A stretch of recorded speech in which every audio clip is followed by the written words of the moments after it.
Hi, I'm Mrs. Doggett, and I'm going to read Chapter 1 of Shark School, Fishin' Impossible. Ow! Ow! Ow! Ow! Oh, let me explain. That is the sound of me being swung by the tail. Yes, tail. I'm a hammerhead shark, which means I have a hammer-shaped head at one end and a tail at the other, which means I'm the dorkiest looking shark there is, ever in the history of a shark. And that goes way, way back. Ow! And that's the sound of me flying across the school playground over the heads, fins, and tentacles of the other kids and squids. I bounce on the fin ball field straight into the goal, but bulging in the net like a leggy air breather's catch. I guess you want to know why this is happening to me. As I lie here upside down and feeling more than a little inside out, I'm asking myself the very same question. But before I can find a proper answer, I'm being dragged out of the goal by my friends Tony the tiger shark and Ralph the pilot fish. Wow, says Tony, turning me the right way up. Double wow, says Ralph, straightening my school blazer and glancing into my mouth. He's trying to see if my crash landing has dislodged any leftover breakfast from my teeth. Ralph is a pilot fish, and pilot fish love eating leftover food from sharks' teeth. That might seem gross to you leggy air breathers, but to me, it's the best way of having my teeth cleaned. At least I don't have to do it half asleep at the mirror while my mom moans at me about the state of my bedroom. So why was I being spun around and thrown through the sea like a rubber-headed javelin made of shark? It's because the sea circus has come to town, and we all went last night. It was great. Tumbling across the circus ring, fin flipping and flip finning, the acrosprats are so strong, even their scales have muscles. They climb poles, balance on one another's dorsals, and spin one another by the tails to fly at other acrosprats zooming in from the other side of the tent. They look as if they're going to crash headfirst into the other acrosprats in a massive smash of scales and gills. But at the last second, they just manage to twist out of the way.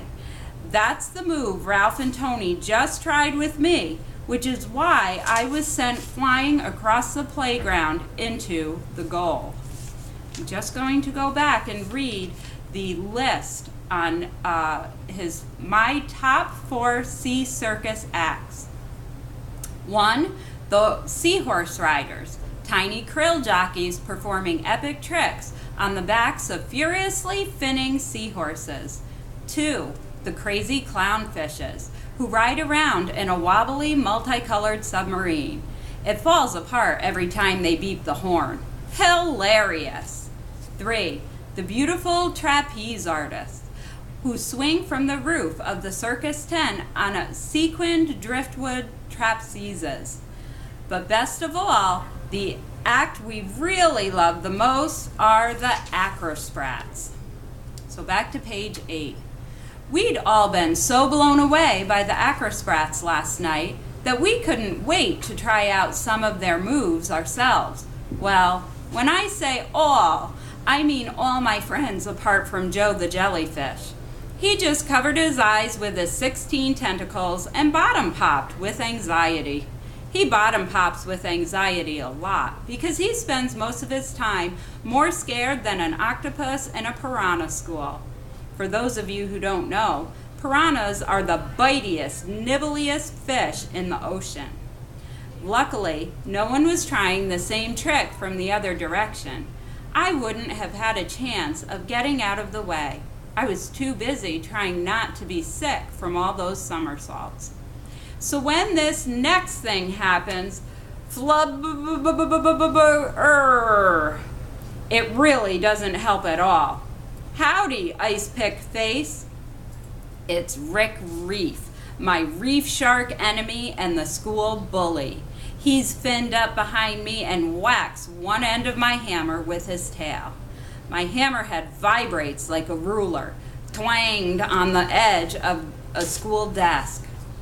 It takes a while for my head to clear, because flubbering rattles my googly eyes around like socks in a clothes dryer. When I finally get my vision back to normal, Rick is showing off to everyone around me. He's holding a clamshell notebook and showing all the watergraphs he got backstage at the Sea Circus last night. Every single acrosprat has signed the book. But I didn't just get their watergraphs, Rick says smugly. The acrosprats gave me a couple of tumbling lessons too. Look! Rick throws the notebook to Donnie Dogfish, his dumb as a shark's rear end sidekick. Then he takes off, zooming into the currents above our heads. The zippers on his black leather jacket glint in the greeny sea light.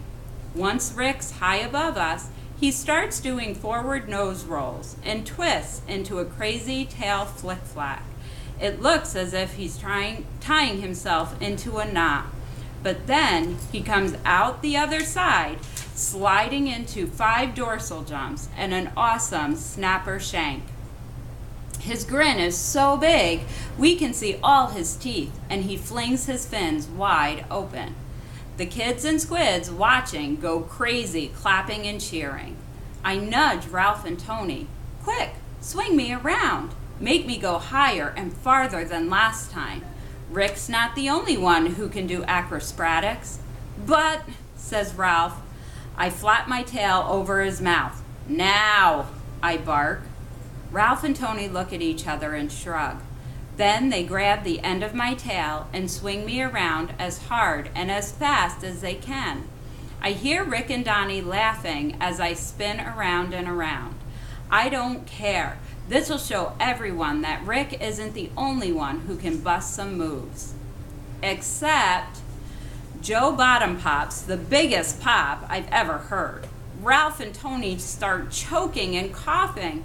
Oh, Joe, that smells worse than a rotting fish head stuck inside a walrus's armpit, Tony yells. He and Ralph are coughing so hard, they let go of me. They let go of me too soon and, wah! I'm flying backward against the current.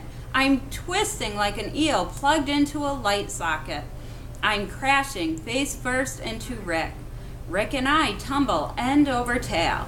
My fins are in a tangle. My mouth is full of Rick's jacket. I can feel my teeth ripping into it, tearing a gaping hole in the side. When we finally skid to a halt against one of the playground garbage cans, I have a mouthful of leather and a zipper is hanging off the end of my hammer. There's also a Rick-shaped volcano about to explode. Sorry. That's me trying to say sorry. But all I managed to do is spit leather and a couple of teeth at him. Volcano Rick erupts and goes straight for my head again and again and again. Flubber! You goofball! Flubber! That's my best jacket! Flubber! I'm going to flubber you from here into the middle of next week.